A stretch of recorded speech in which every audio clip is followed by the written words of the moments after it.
Hello friends, আজকে আমি আর বুড়ি তোমাদেরকে আমার মিনি ব্লগে অনেক অনেক স্বাগত জানাচ্ছি।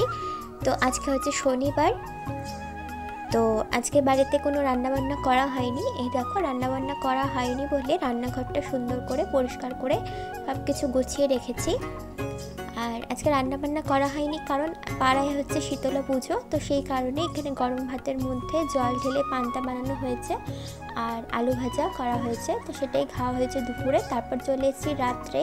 এখানে অনেক রাত, তখন এখানে লুচি বানানো হচ্ছে, রাতের ডিনার আর কি। তো এখানে দেখো লুচিগুলো সবগুলো ভেজে নিচ্ছি। সবগুলো লুচি কিন্তু সুন্দর করে ফুলেছে। তো লুচি ভাজতে গেলে যদি লুচিগুলো ফুলে ওঠে তাহলে কিন্তু মনটা ভালোই লাগে। তো এখানে দেখো সবগুলো লুচি ভাজা হয়ে গেছে। তো এবার আমি চলে এসেছি খাওয়া দাওয়া করতে। এখানে লুচি আর আলুর তরকারি দিয়ে খাওয়া দাওয়া করে নেব।